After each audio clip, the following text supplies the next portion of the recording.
Yo, what's going on, everyone? Thank you all for joining. I'm so excited to be doing this official House of the Dragon movie blog live stream reaction and discussion. In this live stream, I'd like to talk about our favorite show, but from a non-book reader's perspective. All right. So I'm going to be the brave soul who decided reading is for nerds, but still wants to know everything. And, preparation's overrated. Now, I haven't read the books, but I do the research into the story after I watch an episode. So, I know a few things, but the point is to kind of have fun dissecting the episode without spoiling what's going to happen in the future. Okay. So, all you book readers, the ones who know what's going to happen, I need y'all to be respectful and not ruin what might happen next for those of us who are just trying to enjoy the show spoiler free. Thank you. Seriously, if I wanted someone to spoil things for me, I'd just go check Twitter. Now, like I said, in this live, I want to go through some of the key moments in this episode.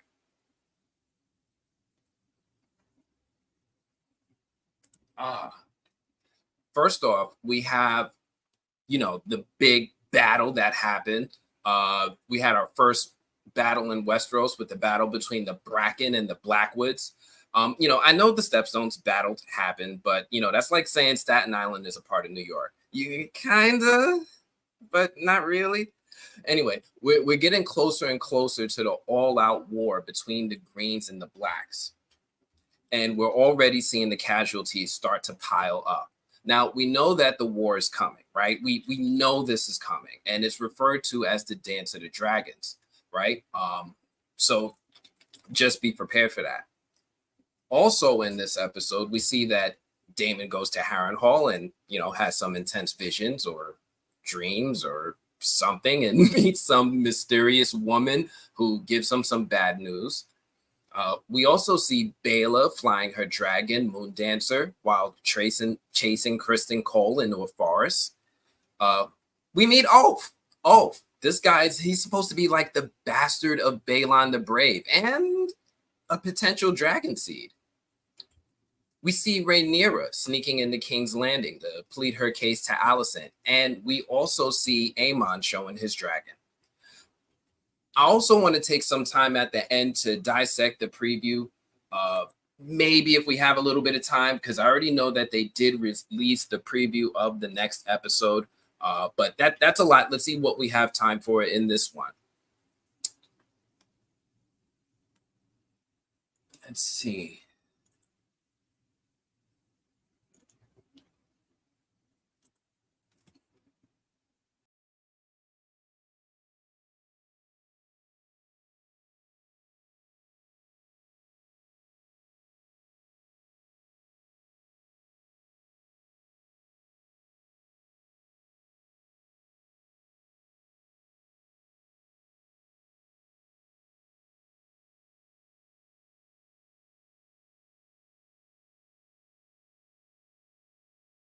Title of this episode until like last night, because HBO doesn't share episode titles with us critics when they give us the episode, and we end up just having to watch it and not know the episode title until we get watch until it's released.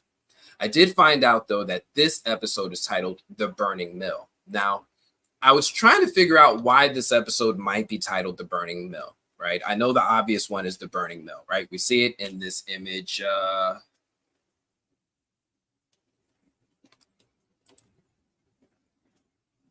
here, right? We see the burning mill. I know on one hand, symbolically, the burning mill could also represent destruction.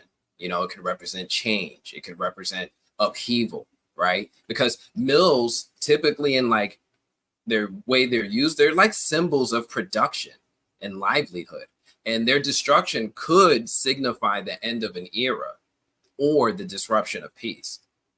And it could also be a metaphor for the mill representing the grinding, relentless nature of the political machinations in Westeros, right?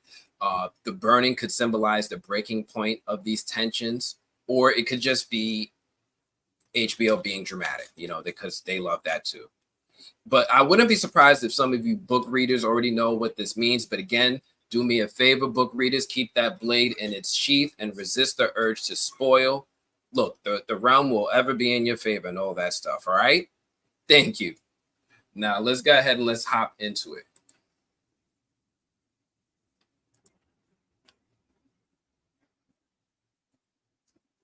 Now, some of the key things that stood out to me in the recent episodes. Well, something I noticed right in the way is right away is in the opening, right? They updated the opening to include this right here, the stitch of the fallen prince. Now, some of you people might notice this little detail, but HBO does like to update the opening credits of this show every episode.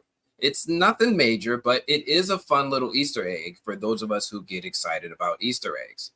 Now, this episode opens up with this young guy named Aaron Bracken, right? He's the one in the gold cloak. Now, House Bracken is one of the principal houses sworn to House Tully of the River of House Tully of Riverrun of the Riverrun lands.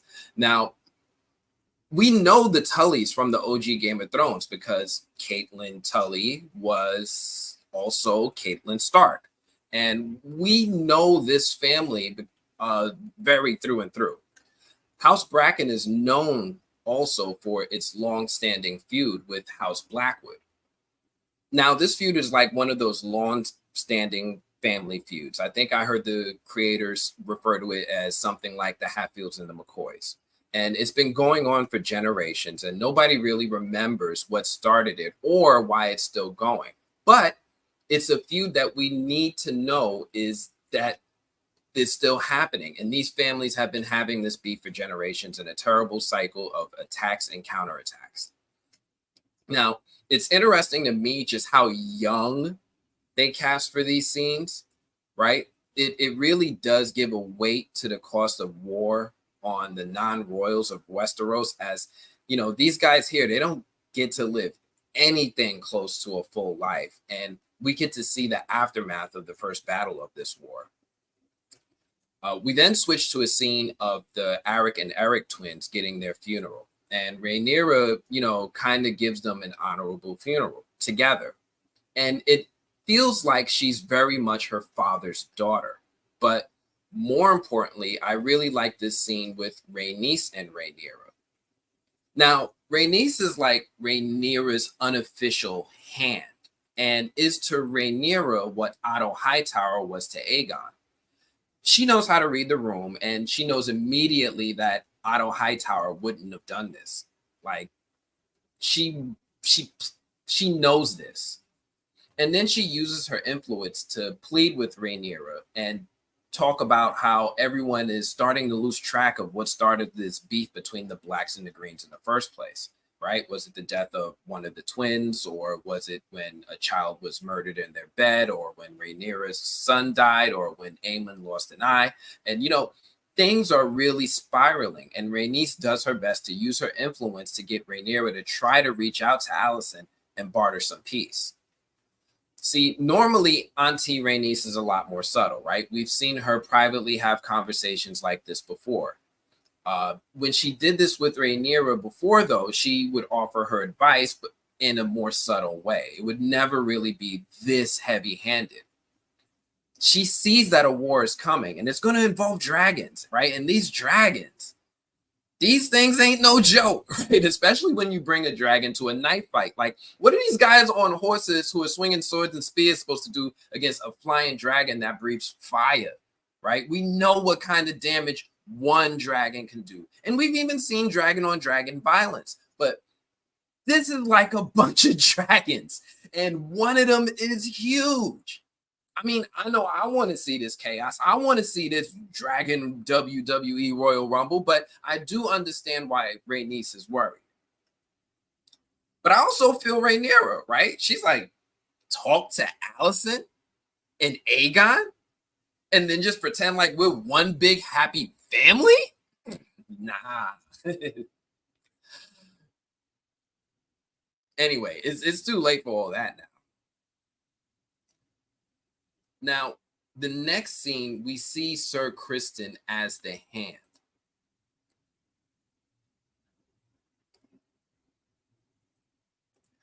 And it looks like my guy is just going through it, like Crispy has the weight of the world on his Valyrian steel back as he's feeling the weight of the responsibilities of his new title while retaining his title as the head of the Kingsguard, right? And, I even kind of like his new gold chain that he's rocking that's made up of hands. It's like HBO's version of Flavor Flav's clock. Like, I kind of like that. And I like how the other guards here, like the new ones, right? They have no idea what to make of Crispy Kristen. Like, and I love even more that they've been appointed without his knowledge, right? Heck, we even have a Black Kingsguard now. And none of them respect Sir Kristen, like none of them. And I love how Aegon, when he's seen in the next scene at the King's Council, he's like ready for the beef, right? This kid, the young horny kid, is gone. And now this mofo is on his Drake, ready to get in the booth. And after he learns about the battle that popped off at the beginning of the episode happened in his name, he's like, yo, how are we going to use this to keep this momentum going? And Crispy has nothing, right? He's quiet as a church mouse. And we all know that normally this is when Otto would start spitting a plan and laying out a strategy. But Aegon naming Crispy as his hand and removing his grandfather leaves him at a huge disadvantage. And the council, right? The council has no idea what to do, right? And the council even alludes to their views on the way things are going by openly criticizing the attempt to assassinate Rhaenyra by using Eric and Arik. And they all think it's hasty. But Kristen, he doubles down on the idea of making a move regardless of what happens. And this is that same way of thinking that some people have, right? Like it's better to do something than to do nothing. But Kristen is learning the hard way that that's not always true. Sometimes it's better to do nothing, even though it's the hardest thing to do. Anyway, then it all breaks down into chaos when one of the Lannister twins start arguing with the Maester about war strategy, and just let that sink in for a moment, right? The Lannister twin, he's the master of coin, right? And he's talking to the black dude who's the Maester. And he's talking about how are we going to strategize war? Otto's been gone for 5 minutes. 5 minutes, and the strategy for war with dragons and thousands of innocent lives is being debated by the realm's head doctor and the master of coin. Yo, this is like watching like someone at the DMV try to organize a music festival. It's like, this is not a good fit. How did we get here? Crispy then gives a half decent idea when he talks about, taking some riders out to Harrenhal. And I think this is the same place that Daemon wanted to go to recruit people, because this is a repeated place, right? Harrenhal is an important place. We know that this place is important. And he's like, yo, let's go there and recruit the arms there, and we're going to have enough people to fight back against Rhaenyra, or at least recruit them against to help, even though it's going to be a war of dragons. And we're starting to see the showdown, especially when Aegon says that he wants to take Vhagar and go with them. But Kristen wants them to stay behind and defend the realm. Aegon even says he's willing to head out on his dragon, Sunfire. And, we know that it's going to get wild, right? Because they're naming a lot of dragons, right? There's only been one clip of Sunfire revealed, and it's from a scene we haven't seen in the show yet. I'm hesitant to show it just because this clip was released publicly, but it's it hasn't shown in the show yet. But it's just one clip that that's out there, and I admit that it is a cool looking clip because it does show Aegon on Sunfire, and it does look cool. Anyway, we switch to Mysaria and Rhaenyra chatting about, how Mysaria just turned around from escaping with her freedom in order to try to warn Rhaenyra about Sir Eric. And at first, ain't nobody really believe her because, you know, she's just a woman. And Mysaria, now that she actually was successful, if for any of you who didn't notice, when Eric and Eric were having that fight, some people were wondering, how did, you know, Sir Eric know to come and save Rhaenyra? That's because Mysaria did this off scene, right? It was off camera. She had turned around, she came back, she warned him that she saw his twin, and that's why he came and saved Rhaenyra at the last moment. So for anybody who was just also curious about that, like, that was one of those things that happened, and it happened off camera. Anyways, and now that she did all that and she's didn't leave, she wants payment for warning the guards and, you know, saving Rhaenyra's life. But Mysaria says that she doesn't just want gold. She doesn't want just land.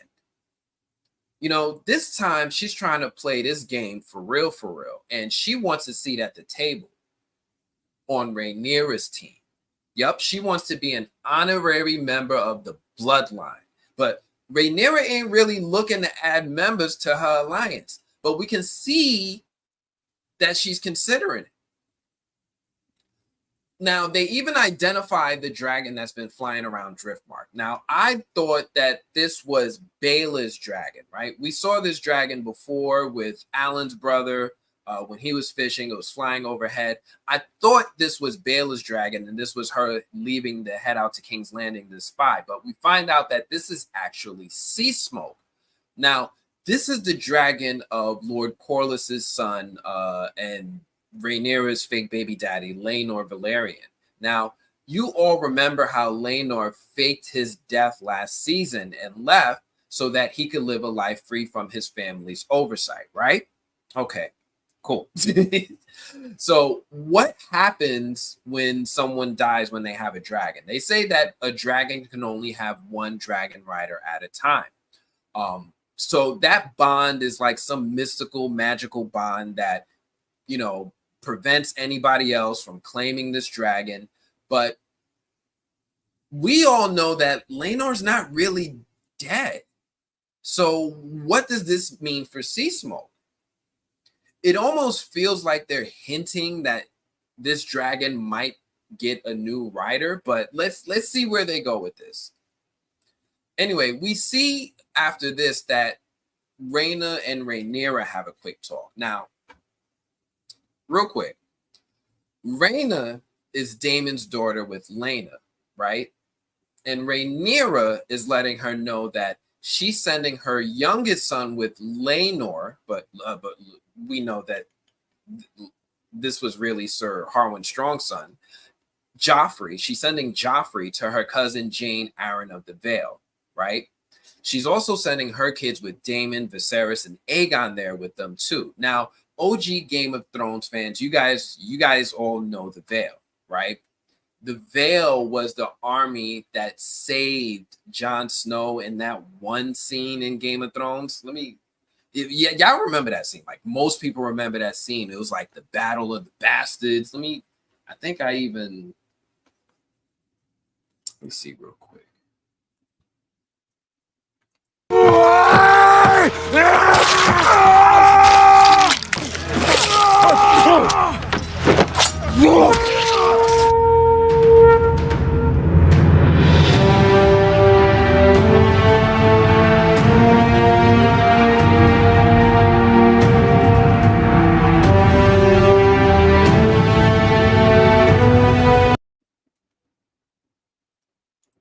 All right. We don't want no copyrights. That's what we're going to do right there.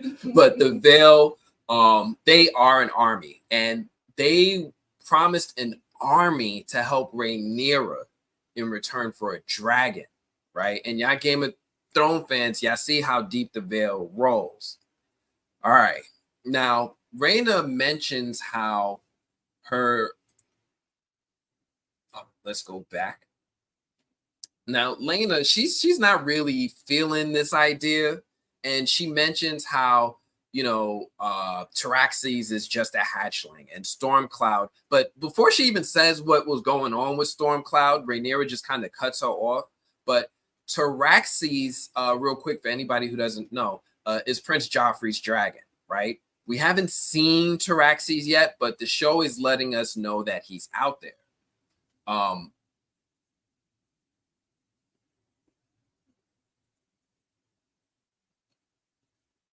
has the biggest dragon? Now, Stormcloud, who has the biggest dragon? So the biggest dragon right now belongs to Aemont, right? And he has the dragon Vhagar, and he's very much loyal to the Green.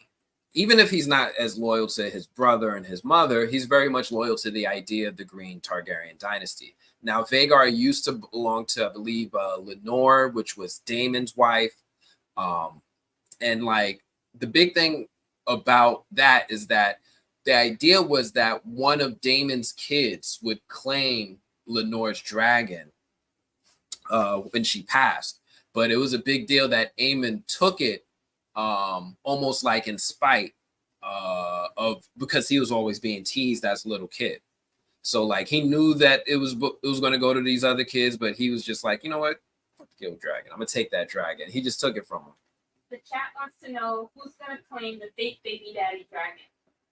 Who's going to claim the fake baby? Now, the only option right now is maybe Alan of Hull's brother, right? We've seen that dude before when Alan of Hull, who is the black dude, he's one of the black dudes that be like hanging out with Lord Corlys when he's down at the docks. And he has a brother with dreads, and we've seen him kind of look at that dragon, but we've also now seen Mysaria look at this dragon. So it's really up for grabs. We don't really know if anybody's going to claim this dragon or if maybe Laenor will come back because he's not really dead. Right, so can they claim it? We don't know. We don't know. Like, is he even going to be like loyal to the Valyrians? Like, is he going to be like, you know, I know my rider's not here, but I know you his dad. Like, is the dragon going to still help? Like, I don't know. I don't know how that works.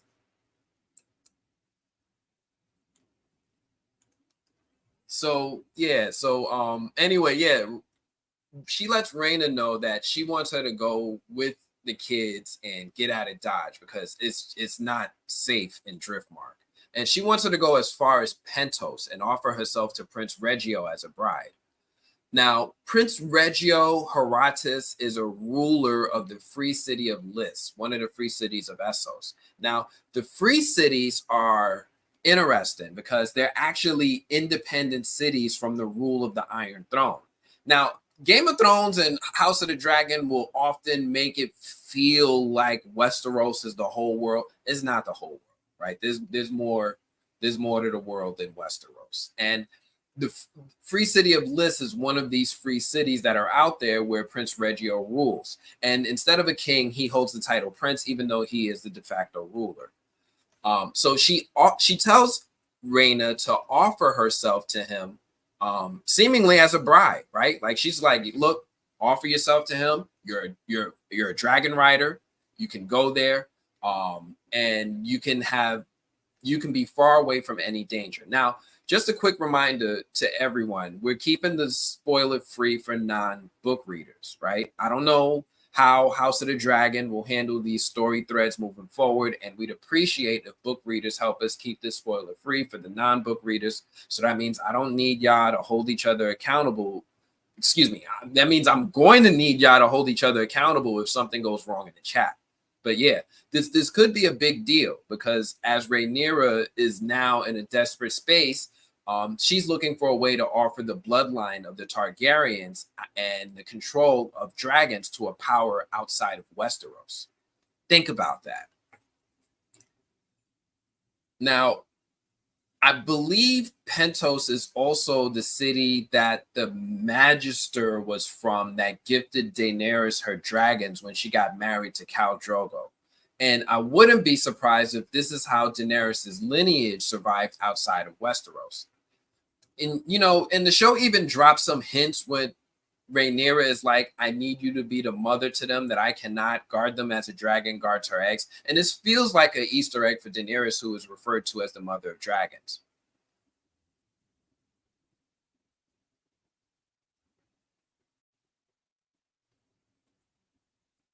Now, we didn't switch to the hero of the show, right? Daemon, right? Flying into Harrenhal on his dragon, Caraxes.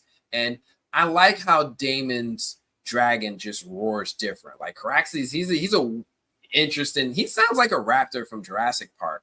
Now, my guy Daemon, right? He shows up to Harrenhal's dolo, like just him and his dragon pulling on a full on, Call of Duty sneaky routine, and Daemon claims Harrenhal all by himself, and like all 6 guys who are here just bend the knee. He's like, yo, is this it? Like nobody's gonna give me any trouble. And that's the interesting thing, because the last time we saw Daemon, he had just had that big argument with Rhaenyra, and it seems like in this moment he wanted to let off some steam and get into a fight, but he didn't get that. And things get interesting when he hears these 6 guys just start explaining to them that they're loyal to him, right? They don't really have any loyalty to their supposed lord, Sir Larys Strong, right?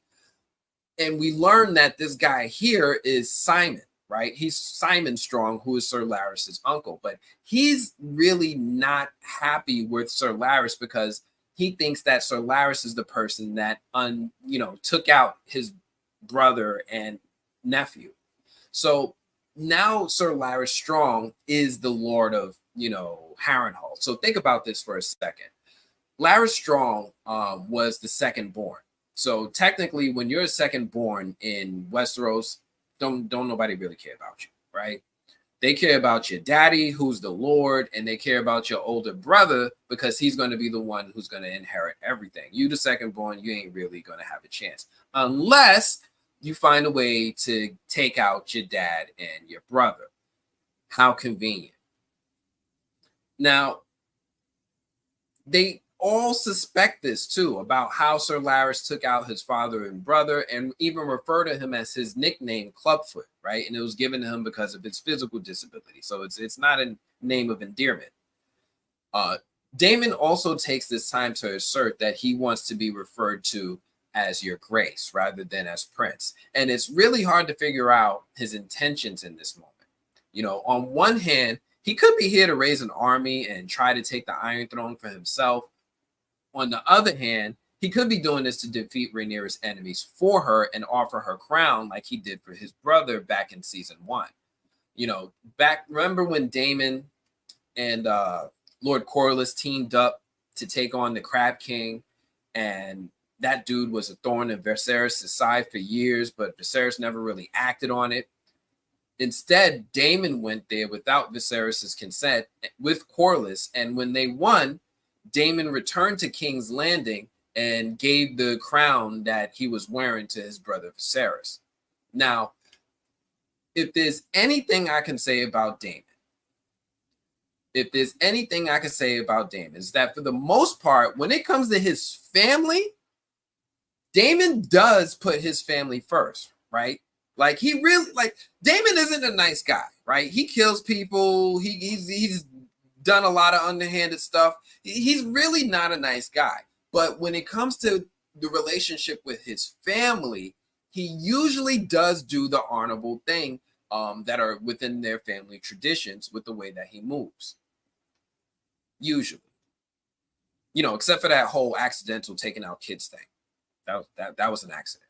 That was wild. We then switched to Sir Crispy Kristen. My man got a new haircut, and my guy is out here rocking his Julius Caesar. Like, yo, he went from that flowing hair to this. I guess this is how we know he's ready for war now, and that he's got on his new costume, right? He looks like he's about to drop a diss record now. I'm curious what everybody really thinks of Sir Kristen's new look. Like, do you like this new Pedro-inspired style, or do you prefer the original long, flowy hair that he had before? We also meet Alicent's brother, and yes, she has a brother, right? And this dude's name is Gwaine Hightower, and my guy is salty right? He's salty about his dad losing his job, and he doesn't really like this new guy who's walking around with the hand sigil. I like Gwaine though. He's a little interesting. He's a little snobbish, but whatever. Pinky up. And I like his little high tower sigils. Whatever. He's cool. He's cool. But the queen lets the Lord Commander know that her brother is going to be riding out to Harrenhal with him. Yeah, I had to pull out this picture just in case anybody was curious. It's like the same haircut. But the queen lets the Lord Commander know that her brother is going to be riding out to Harrenhal with him. And her brother points out how, he's excited to be going to war, with a Dornish man.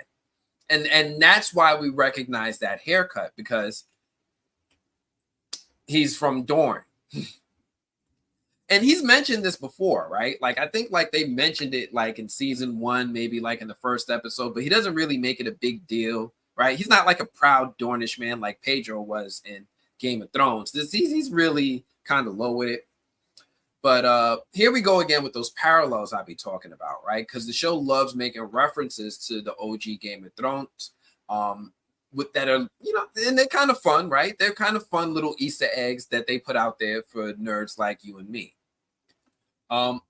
We also see Sir Criston ask Alicent if she could give him a gesture of support before leaving, and she gives him her handkerchief. Now, giving the handkerchief, you guys, I don't know if everybody really knows what this means, because like what giving your handkerchief means back in the day. It's almost like when girls is at a concert and they throw their bra on stage. It's like that's a guaranteed later, right? Like hold that, right? So giving the handkerchief symbolizes, encouragement, love, loyalty. It's embroidered and marked in a way also that identifies it with the lady who gave it. So in this scene, we see that the camera kind of points at her napkin and sees that her sigil is on it. And it's her giving her token of affection and support as he rides into battle. But this is a real public display of affection. Even though it's like in the cut, if anybody sees this is something that'll immediately be connected and traced back to her. But she's giving it to him anyway, because there's a very real chance he might not be coming back. Wants to know, do you think it's romantic or brotherly sisterly? Do I think it's romantic or brotherly sisterly? What part? Given the handkerchief. Given the handkerchief?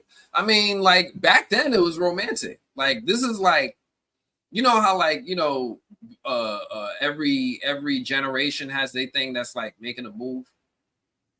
Right? Every generation has their thing that's like making a move. This was their thing of making a move back then. Like this was beyond giving a girl flowers, right? This was like giving her a key. This is like giving someone your hotel key, hotel room key. You think he smashed before?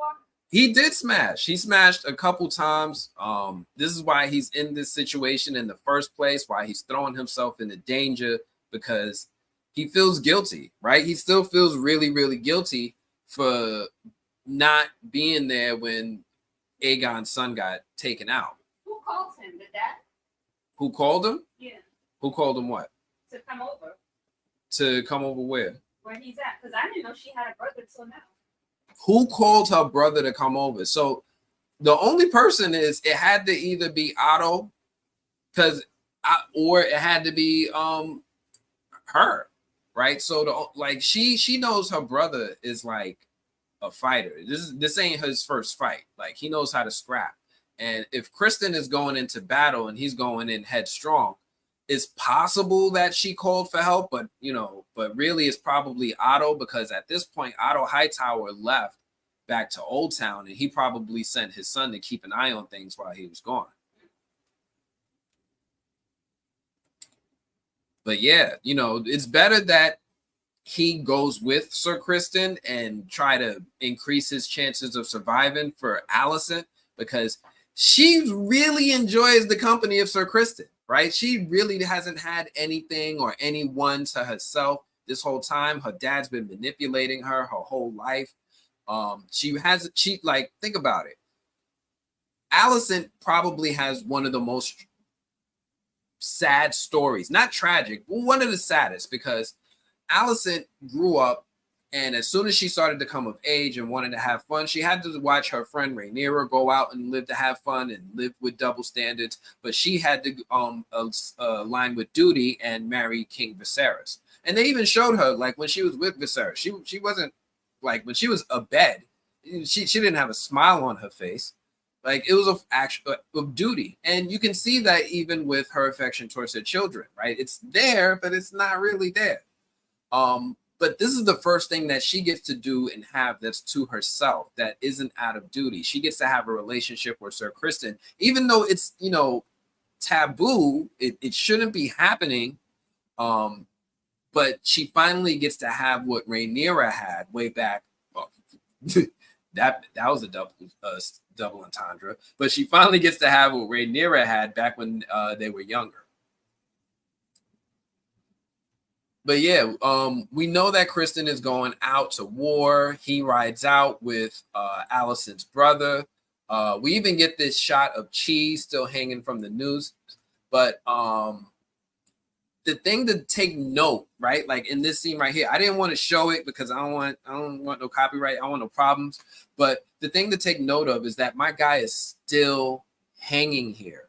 Like, it's one thing when we see heads on pikes, because for the most part, in Game of Thrones, when Joffrey would put somebody's head on a pike, it would be to intimidate the people outside of the borders of town. But these people are hanging within the city. And it's a clear sign of Aegon wanting to inspire fear from his own people. That's the rat catchers hanging? That's the rat catchers hanging.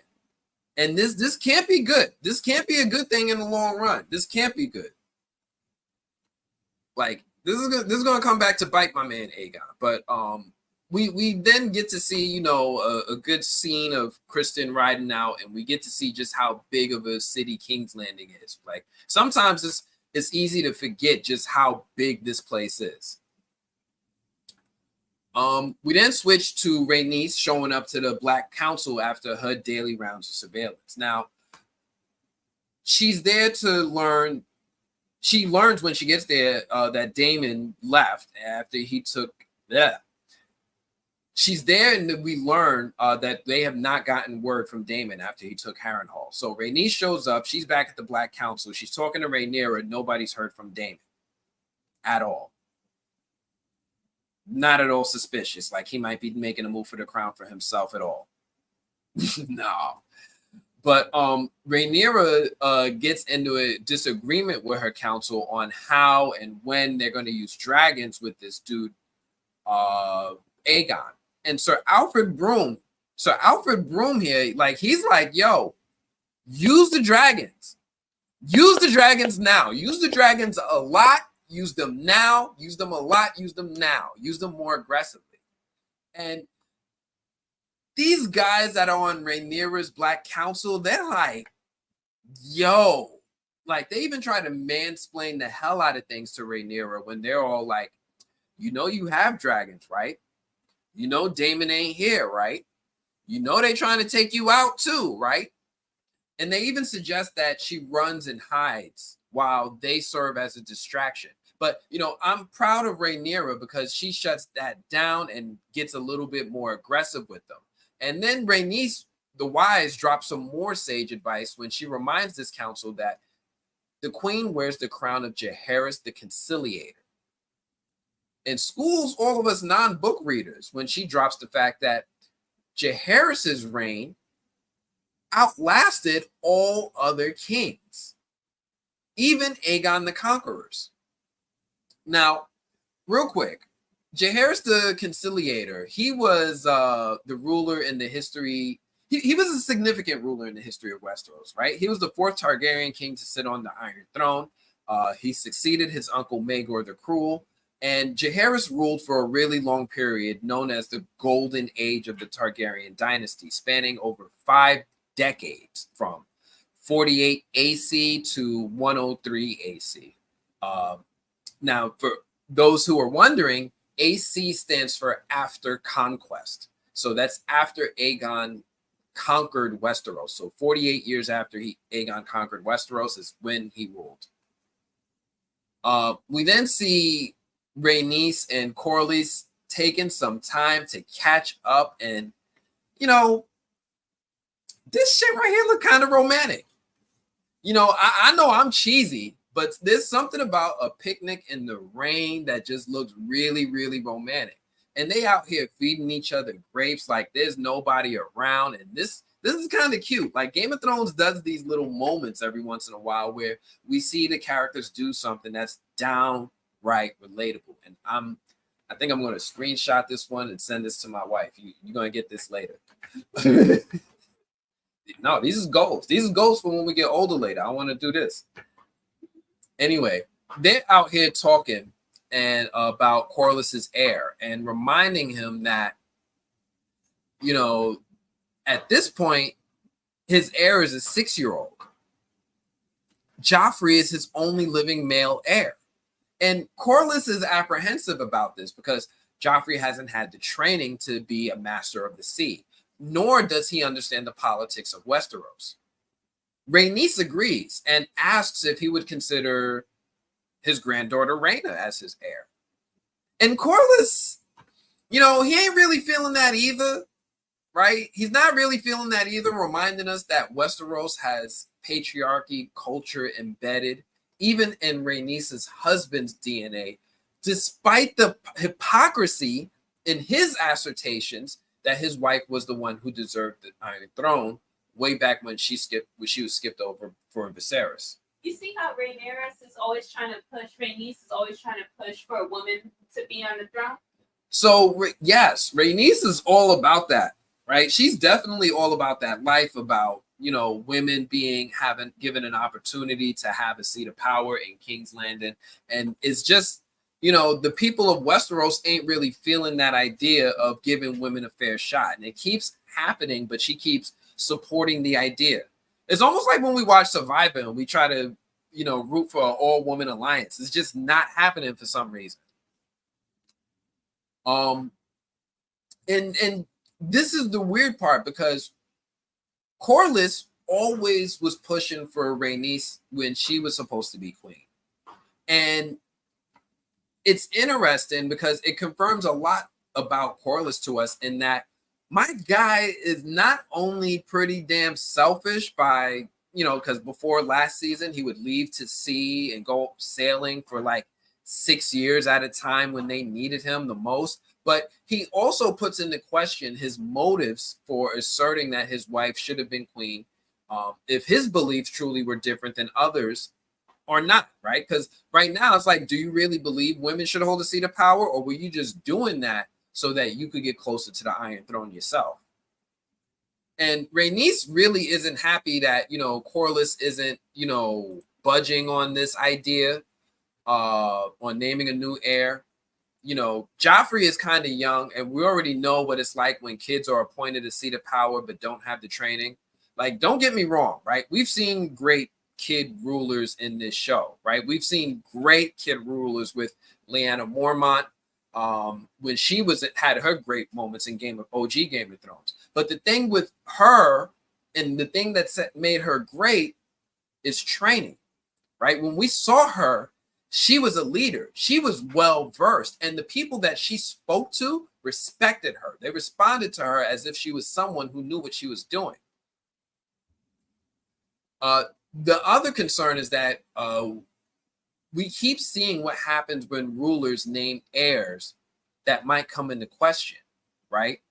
On one hand, you can end up like Corlys's brother, who made the right claim in the wrong way, or you can end up like Rhaenyra and make the right claim, but have contenders who support the patriarchal status quo. We then switch to Rhaena, right? And she's saying her goodbyes as she leaves with others to recruit the Vale and take Rhaenyra's kids somewhere safe. What we also see is that Rhaenyra also assigns the task of entrusting Rhaena to protect 4 dragon eggs and carry them with her for protection. Now, we see in this moment that Rhaenyra is planning for the absolute worst, right? She's giving Rhaena the responsibility of being like a torchbearer for their family, and being the last hope for their bloodline to survive in the future with dragon eggs in case they lose this war. And we see Rhaena and her son say goodbye. We see Rhaena finally, say goodbye. Now, real quick, yes, these are Daenerys's eggs. Now, you can see they're the same color, green, red, yellow, green, red, yellow. There's an extra one here. We don't know what happened to this fourth egg, but this is definitely Daenerys's eggs. This is absolutely them from further down the line. Now, we also see Rhaena and her son say goodbye. And this is Joffrey, right? For everybody who doesn't remember Joffrey, this is Joffrey. I know we don't get to see him very much, but this is him. Now, what I also wonder is that now that we know that these are Daenerys's dragon eggs, right? We know that these are Daenerys's dragon eggs. Is Rhaena Daenerys's ancestor? Now, we know that the dragons survive, but we also know that the Targaryen bloodline, Daenerys and her brother Viserys, they were living out in Pentos. They weren't even in Westeros. So is this how that bloodline got to Pentos in the first place? Now, again, the only discrepancy with this thing is this fourth egg. So either one of these eggs get lost in like some Targaryen family garage sale, or we're going to see some wild plot twist further down the line. I mean, who's hiding dragon eggs? We then switch to Alicent, right? So Alicent in this scene is seemingly playing with Princess Jaehaera. Now, this is like an opposite of what we saw last episode when we saw Rhaenyra playing with her kids. And I kind of like how the show does that kind of reflection of Rhaenyra and Alicent throughout the show. You'll see them just constantly having like a cycle of passing along things that they do. They'll like one episode, Rhaenyra's with Kristen, now Alicent's with Kristen. One episode, Rhaenyra's playing with the kids, now she's playing with the kids.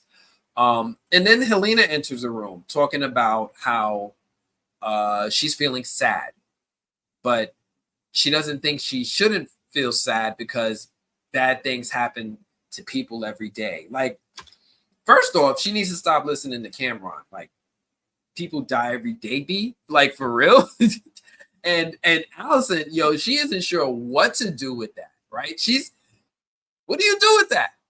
And it's not like Alicent's a great mother in the first place, right? She does have a lot of love for her daughter, and she does try to tell her that, it's okay to feel grief. And Helena really doesn't listen to her, right? She just kind of just tells her mom that she forgives her, which is powerful because we've been watching Alicent wrestle with grief for a while now, right? Like I said, Alicent is one of those people that her father manipulated her whole life. She's been so sworn to duty to marry the king, to sire his children, to be a good mother to her best friend Rhaenyra, that in the mix of things, Alicent never really got to be selfish and enjoy the things that she likes. And now that she has this one little thing with Sir Kristen that she's crushed by the guilt of the fact that if Sir Kristen was doing his job and standing guard in the hallway like he was supposed to, then there's a chance that he could have done something when Blood and Cheese were wandering throughout the castle. And it's in this moment that we see, Helena just knows it all, right? Helena knows it all.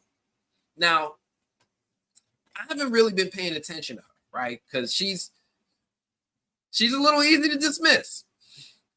But Helena's been telling the future the whole show. Like, if you pay attention to Helena, every once in a while she'll be writing or she'll be stitching or she'll be playing with crayons. But if you actually see the stuff that she's writing stuff that hasn't happened yet. Like, for all my people who are here from, she is this show's Ethan. Listen to everything Helena has to say, right? I don't know where she's coming with this stuff. I don't know how she knows all this stuff, but she knows. And we also see that because she knows, she's developed like a huge sense of empathy about everything. And she's able to see the big picture in life. She's like, yo, so many other people are suffering. I can't be sitting here worried about my own suffering. Wow. That's mature of her. Very mature of her. Like it's almost like out of character. Like she is just, you know, she's over there usually playing with toys and stuff, and now she's spitting wisdom. We then switch to her husband, King Aegon, and he's getting fitted with his armor to ride out. And it's interesting because he's continuing this theme of wearing his ancestors' stuff, right? He wears the conqueror's crown, he waves the conqueror's sword, and now he puts on the conqueror's clothes. Now, Sir Larys wants to have a word with the king about his ill-begotten plans, about riding out to war on his dragon Sunfire. And we see our new favorite Kingsguard grill him like a bouncer at the club. Like, what do you mean you trying to get inside? Do you have a woman with you? Nah. So once he gets admission into the club, he does begin to manipulate Aegon by baiting him with the idea of his public image, right? Doesn't this guy remind you of Littlefinger's? Oh, he does remind me of Littlefinger. He does have that Littlefinger vibe, like Littlefinger used to always do that too. Like he didn't really want to be the person even in charge or part of the royal family. He just wanted to control the circumstances around that. And just like we were talking about earlier, this is another one of those parallels where we're seeing so many similarities and characters. It's almost like HBO's way of like, I don't know, giving a message to OG Game of Thrones fans and saying, you know, like, hey, remember when we were good? Let me just drop these Easter eggs. Don't you like this stuff? Here's your new Tywin. Here's your new Littlefinger. Like Disney, rinse, wash, and repeat. Just rinse, wash, and repeat. Just do it again. But once he gets in there and he starts talking to Aegon, you know, just like a Littlefinger would, he begins to manipulate him. And he starts baiting him with the idea of his public image. Now, if there's one thing I know about the royalty of King's Landing, it's that they're almost always concerned with what certain people around them think about the way they rule, right?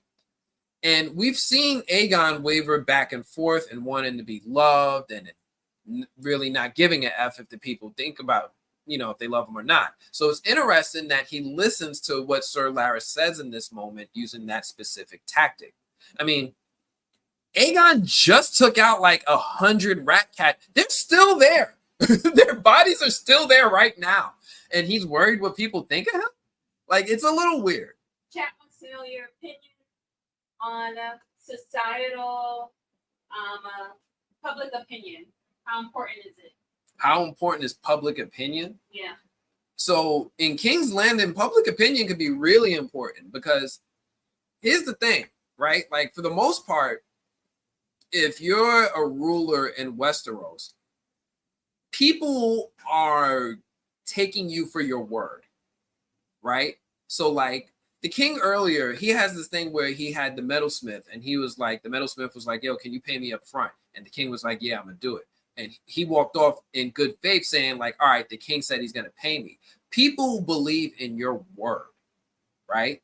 So if there's a idea of your image being diminished, either based off of you not keeping your word or just you being weak, they may not be so quick to follow you. Now, we saw in the OG Game of Thrones, like, how the public would treat royalty depending on their circumstances. I remember like when Cersei first appeared, everybody feared her, right? Like everybody knew not to mess with this woman. She was like, don't get in on her bad side. She's a problem. But the moment she lost power and she got arrested and I think they had her walking through town. Yeah, Like, shame. Like, everybody came outside for that. Like, they was treating it like it was a block party. Everybody came out for that because, like, they had all this pent up energy from the way that she was treating them. And the first opportunity they had, they turned on her and they started adopting a whole new, like, the people are really agnostic to who's in power. They really just want to be happy. So your word marries, your word and your public opinion, your reputation carries a lot of weight. Rat catchers hanging ain't good. Them rat catchers hanging is not a good look. And this is why Otto was so mad last episode when he was constantly talking to them and like, yo, what were you doing? What were you thinking? This was a terrible move. You just undid all the goodwill that we had. But, you know, it's interesting that Aegon again is flip-flopping and he's having this moment where he like kind of like cares. Like, you know, he kind of got that anger out of him. He killed the dude that killed his son. He hung 100 rat catchers. He still wants to get Rhaenyra, but he's not angry at the people no more. He probably is like, maybe I should do something nice for them. But because he's concerned, he does take this moment to award Sir Larys the title Master of Whisperers, which is a significant title in the Seven Kingdoms, right? Because the Master of Whisperers is essentially the kingdom's spy master, right? Like, if you're the Master of Whisperers, it's like you the head of Westeros' CIA. Not the FBI, you the CIA, right? You just gather intelligence. You do sneaky stuff. You conduct espionage. You got a network of informants and spies. Shouldn't Mysaria be Master of Whisperers for Rhaenyra? Your opinion and the video. So Mysaria could probably be a Master of Whisperers. She does have a lot of Master of Whisperer qualities, right? She has a network of spies. She's able to get things done. You know, it is a common trait. So like she absolutely does have those traits and vibes and qualities, and I wouldn't be surprised if she is her unofficial Master of Whisperers now. And you know, we've seen Master of Whisperers in this show just be like really important characters too. Like we've seen Mysaria, we're seeing Larys. In the OG Game of Thrones, we had my man Varys. You remember Varys? Varys was the Master of Whisperers in the OG Game of Thrones, right? And we saw how much influence he had, right? Like when you're the Master of Whisperers, you get a seat as a member of the King's Small Council. So that means you get to advise the king on matters related to internal and external threats on a minor and a macro level. And you're supposed to be the person providing insight that's not easily available through conventional means, like gathering information on enemies, identifying and neutralizing spies, and preventing sensitive information from falling into the wrong hands. Stirring up drama for your own agenda. Sometimes they do that too. They do stir up drama for their own agendas too, because, you know, everybody on this table has their own agenda. I liked how like Viserys said it in season 1. When people were trying to warn him about Otto, they're like, yo, you know, Otto's trying to make a move. And Viserys was like, everybody's trying to make a move. I'm the king. Of course, everybody around me is trying to make a move. So, you know, it's a powerful and influential position to at least be there in the royal court. You get all this information. You wield behind the scenes power with secrecy and knowledge.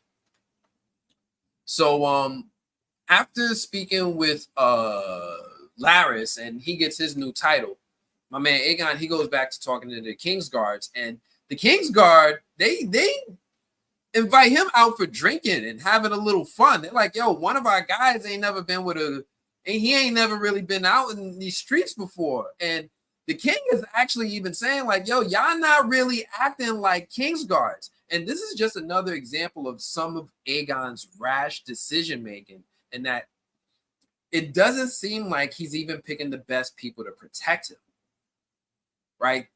If you look back, these guys right here, these are the same dudes that was sitting with him in the throne room last episode when he was drinking, when his son got attacked.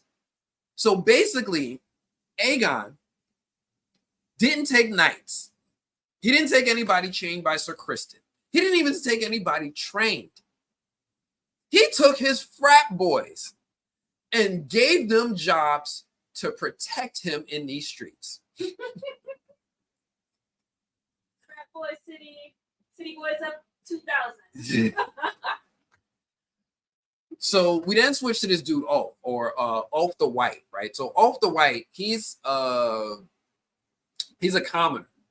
He's the commoner that we saw last episode during that scene with the hanging of the rat catchers. And he seems to be a social enough guy, and we see him out for a night of fun in King's Landing.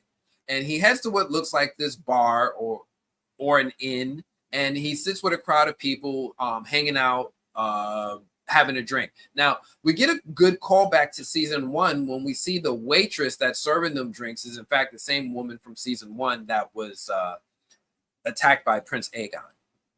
We also learn something interesting when Ulf sits down with these dudes at the bar and tells them that he's secretly a bastard child of Balon the Brave. And he's Daemon and Viserys's brother and grandchild of King Jaehaerys Targaryen, Auntie Rhaenys' dad. So basically, he's Daemon's half-brother. Now, Balon Targaryen, just real quick, he was a formidable warrior. He served as hand of the king to his father, King Jaehaerys I. So Balon might have been up in these streets, right? We already see that these Targaryens, they're not afraid to hit up a brothel. And it gets complicated because he's saying he's part of this messy family as Daemon's brother and says that he has the blood of the dragon in his veins. Now, this is interesting because we know that this show has a lot of dragons, but not a whole lot of dragon riders. So I feel like we're learning all this stuff about him and how kings have bastards children everywhere, as it's probably going to be important later when we get to the actual battle. We then see the king actually show up in this place, and he offers drinks for everyone inside. And we get to see the king in this moment act like his old self again, as he was way back when he was younger. And he and his Kingsguard are out, and they're in the town for drinks to help one of his knights bet a woman. But let this sink in for a moment, just how dumb Aegon is. Like, my guy is out and about in a bar in the middle of town. Like, my guy didn't just have his son beheaded in his own castle. He really thinks it's a smart idea to be moving about King's Landing? And none of his knights even look like they ready to scrap. Ain't none of them got no armor. I don't see no swords, nothing. Now, I really think that my guy is just straight up dumb. Yeah, the Targaryen family tree. Now, we then see in the next scene the most male nudity I've ever seen in Game of Thrones when we get to the brothel. And this scene is raunchy, right? Like, I can't help but wonder what kind of day the intimacy coordinator had with this one. Like, we got to see some things in this scene. And then we got to see Aegon walk in on Aemond in bed with his favorite mistress, Sylvie. Now, we saw Aegon bring Aemond to the brothel in season 1, back when he hadn't been with a woman. And apparently, this is where Aemond goes at night when he's not taking the hit from blood and cheese. And now that Aegon's had some drinks in him, he's full on asshole again and brings out his worst traits. And he starts picking on Aemond relentlessly for being caught with the same mistress. And then they have the scene where Aemond shows his dragon. Now, for the sake of not getting canceled by YouTube, I'm just not going to show that scene. But I'm not going to show a lot of scenes from brothels when we do this.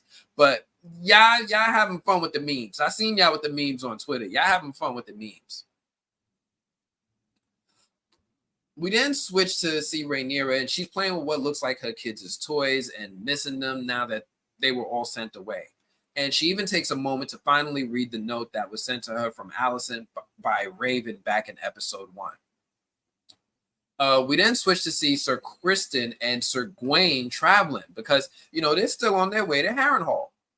And I guess Sir Gawain is used to the finer things in life because he dipped on Sir Kristen and the rest of the camp in order to go find a tavern with a comfy bed. Now, Sir Kristen and Sir Gawain are not really seeing eye to eye on how to move forward. When Sir Kristen noticed, the tiniest speck of a dragon flying amongst the clouds, spying on them, and we get this scene here, this really intense, cool scene here with Baela riding her dragon, Moondancer. And Moondancer looks like it's about the size of Luke's dragon from last season, right? It's no Vhagar, right? This is no Vhagar by any means, but it's still a dragon, right?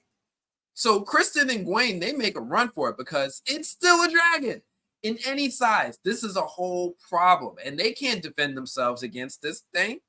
They probably lose if they had a confrontation. And I like this moment for Baela because we get to see her and her dragon in action. And it's nice knowing that there's a lot of dragons out there, but there's nothing like actually seeing a dragon and the destruction it can cause.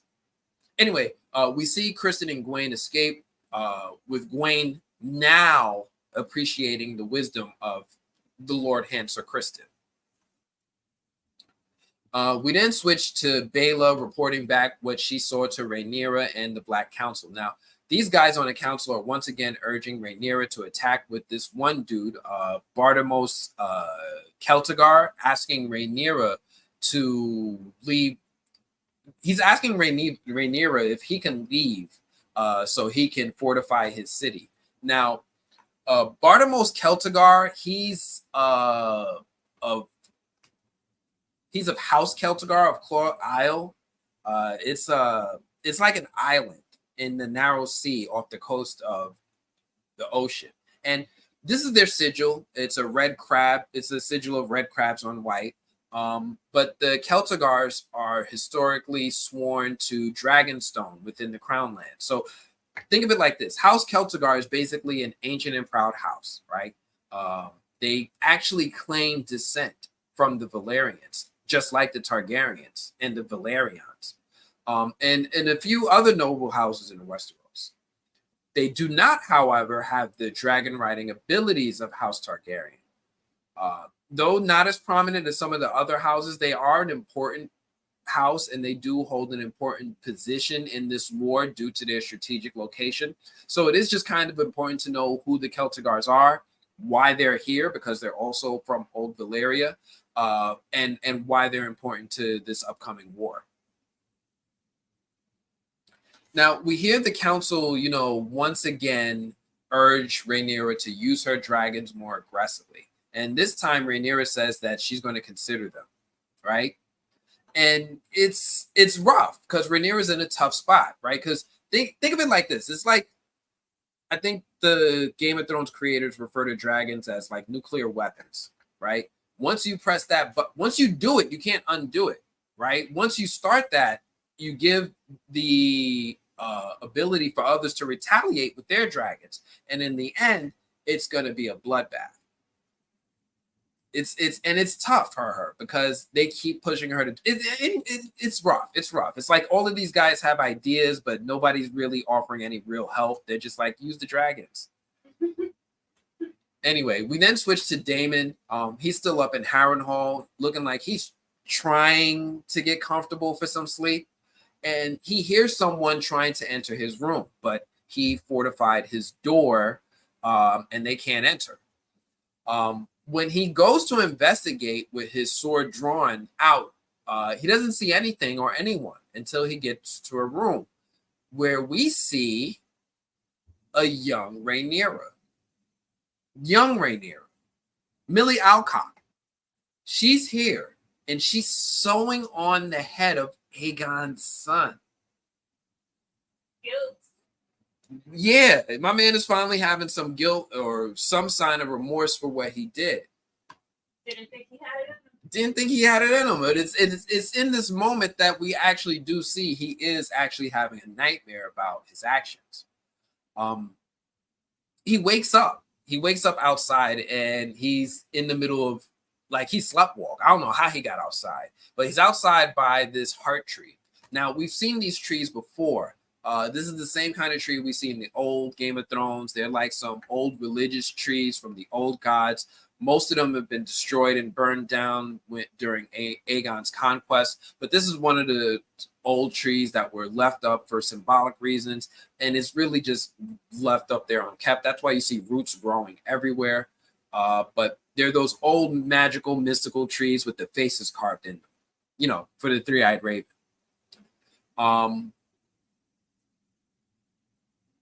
They play a significant role in Westeros culture. But what was really important about this moment is that we see a woman dressed in all black. Now, I did find out that her name is Alice Rivers. I don't know who that is or what that means, but I did hear the name. And she randomly tells Daemon that he's going to die in this place.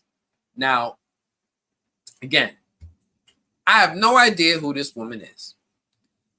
I have no idea what this woman is.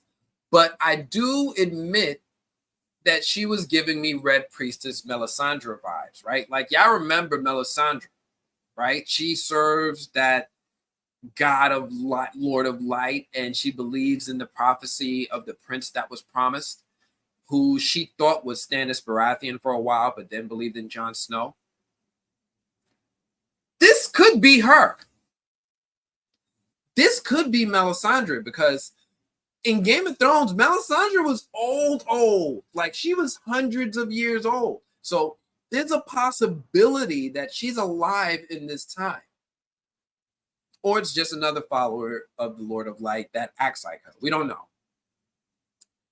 We then switch back to Rhaenyra and the White Worm, and they make a plan for Rhaenyra to sneak into King's Landing and have a conversation with Alicent. And the White Worm, you know, it's kind of wild when you think about how much power and influence she has all the way out here in Driftmark. She really could be a master of whisperers.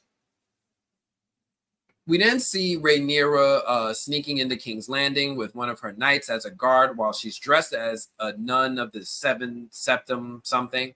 And she makes her way to where Alicent goes to pray and holds up a knife to her so that she can have a conversation. Now, it's interesting in this moment as Rhaenyra and Alicent spent time in this room before, right? We've seen them here when they were younger, and now we get to see them here as adults, and it's that full circle stuff happening all over again. And they're, again, having another important conversation that's going to have ramifications on the people of King's Landing. Now, this conversation is critical. This conversation is critical because we finally see Rhaenyra and Alicent have a moment together, but we finally see them talk about that night that Viserys passed away. And what Alicent heard Viserys say when she claims that he changed his mind as far as who should be the heir to the throne.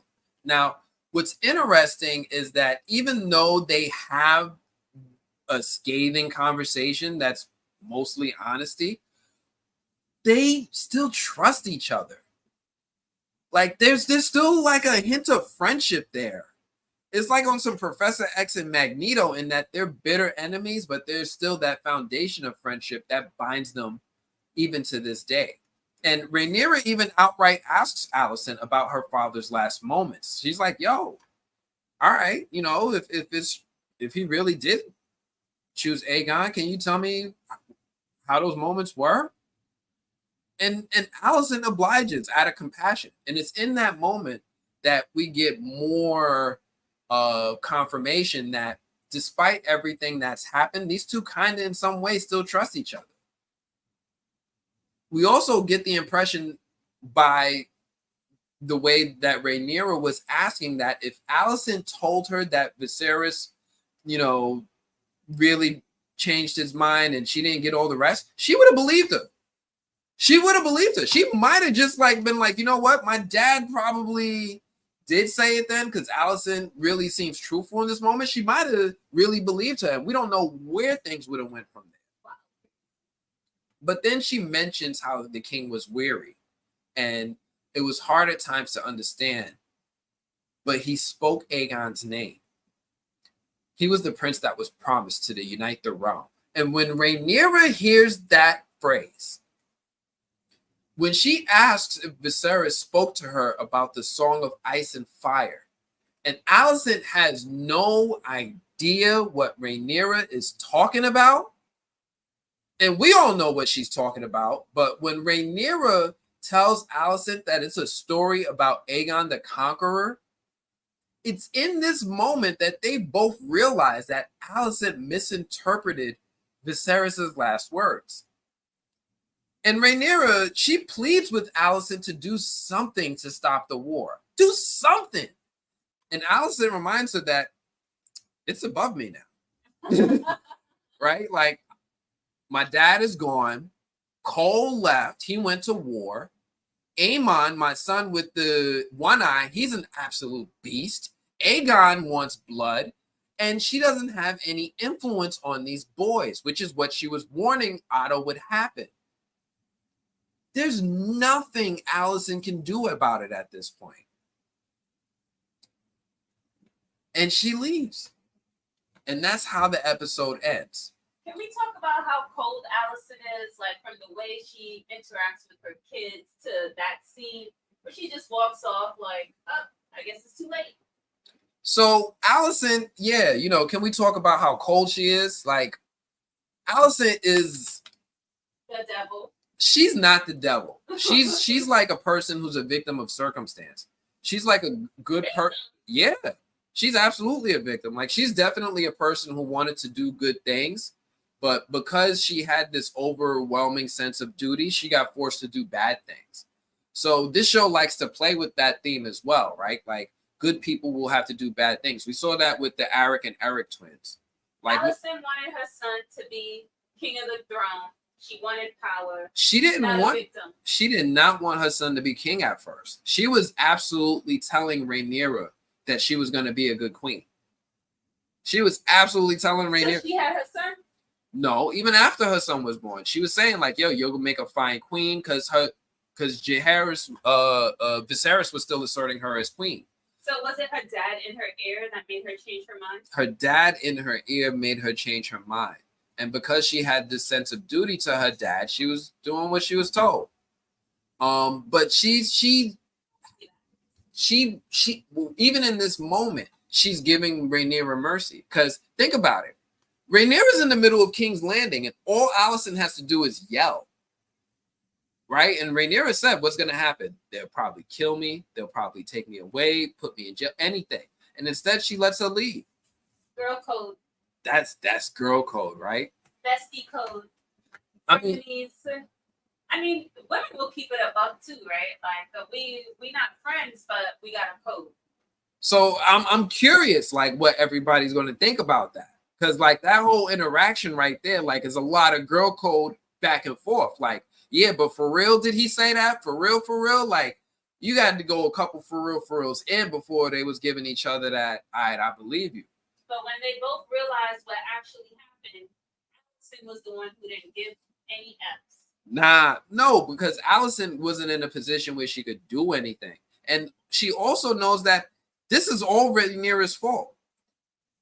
All of this is because Rhaenyra had sex with Daemon. Everything that's happening is because she had sex with Daemon. So all of this is even when she had sex with Kristen, that's why this is happening, because now that's why Kristen hates her so much. That's why he's so aggressive. That's why anytime he hears Rhaenyra's name, he's like, stupid, yo, bump that chick. Like, he's like, yo, you hear her name, he just down the hall, yo, he's ready to say it, but it's all because of Rhaenyra. So I'm curious what people are going to think, because, the whole thing was weird, because on one hand, I didn't really expect Rhaenyra to pull out a Hail Mary plan and go all the way to King's Landing in the first place to have this moment.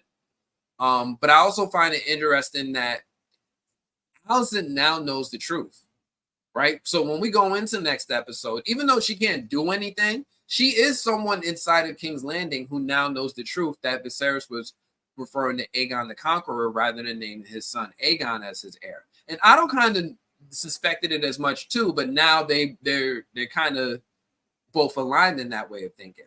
Should we do predictions for the next episode? So they did release a teaser for the next episode. I haven't really like combed through it really yet to like find all the details. I might do like a little video breaking it down, but like we could look at it. What does the chat think? Does the chat have predictions? What's going on in the chat? So we got YouTube. We got Kenobi one says, yo, he shot me out. Yo, what's good? Smoke One Kenobi. Appreciate you. Thanks for stopping by. We've also got another visitor asking if this show is worth the watch. YouTube. I think it's worth the watch. You don't have to be a Game of Thrones fan. You don't have to watch like all that other stuff. What I like about this show is that like if you were always like on the fence about Game of Thrones, but then like you felt like you waited too long and you didn't want to binge it, this is a good way to get in, right? Like this is a good little entry point, right? You could hop on them dragons and catch up on this show and watch with us every week as we break it down, and you can start be part of those Monday conversations. So this is definitely an easier show to watch. There's fewer episodes and it's a much faster paced show. I love it. Let's see. Do I have this trailer? One thing I did see was how some of these memes was coming up for them dragons. Can we talk about the dragon fight? So we haven't seen a dragon fight yet. We haven't seen a dragon, no, at least not in House of the Dragon, right? We saw dragon fights happen in the old Game of Thrones. We saw like one of the dragons became like a zombie dragon, and then the dragons fought each other. That was a cool thing to see. But we haven't seen what we're seeing here, in that this is more than like 2 or 3 dragons. What we're seeing here is like there's like a dozen dragons out here. Like we're about to get like a royal rumble of dragons. And this they teased it a little bit when Rhaenyra's son died. So they teased it a little bit when Rhaenyra's son died, because we now have a better idea of how big of a threat Vhagar really is, right? Because before we kind of knew he was a problem, but now we know for sure he's a problem because he's big enough to eat other dragons, right? Because like we knew dragons were out there, and even when Luke was riding his dragon, we kind of knew the other dragons were bigger. But until we had that one scene where like Vhagar was flying over Luke's dragon and it just completely eclipsed him, that is when we knew that, oh no, this is a whole problem over here. This is a whole thing that like they need to be worried about. Who's a good lineup to fight that dragon? Like what other dragon? Oh, this is going to take everybody. This is going to be like Royal Rumble when Big Show enters at number 3. Like everybody needs to just jump him. Like this is, we're going to have to forget about tribal lines, alliances. Everybody is going to have to team up and take this dude down. On some Thanos type stuff? On some Thanos. Like we everybody hop in. Now I did have some pictures of the dragons. I can't find the trailer right now, but that's okay. Let's see if there's anything else in the chat real quick. But yeah, that is everything. I'm really curious what everybody's going to think of this particular episode. I can't wait to see what you guys all say about this next episode. So I'm really excited about this next episode because it seems like everything is a lot of setup for this big war, right? We're seeing that Kristen is on his way to Harrenhal, where we know Daemon is there with Caraxes. We know Kristen doesn't have a dragon. How's this going to go? Or will he have a dragon? You know, and how fast can dragons fly? Can they get to Harrenhal as fast as Kristen has been there? Like, there is a potential for some dragon on dragon violence in the next episode. I know I'm really excited about it because I don't know if I told you, but we got the next episode. Yeah. Yeah. We got the next episode early. Normally HBO gives them to us on Tuesdays. We got this one today. That's another sign to me that this episode is something intense, that they've given us a little bit more time with this one. So I can't wait to dive into it and do this again next week. Monday at 9. Monday night at 9, we're going to do this again. Give us a thumbs up. For all you guys up in here, yeah, appreciate you all. Thank you for giving me your time. I really, really appreciate your time. I know how valuable that is, especially on a Monday night on a holiday week. I appreciate you giving me your time. Please give this video a thumbs up, share it with your friends, and I'm going to check you all later. Peace.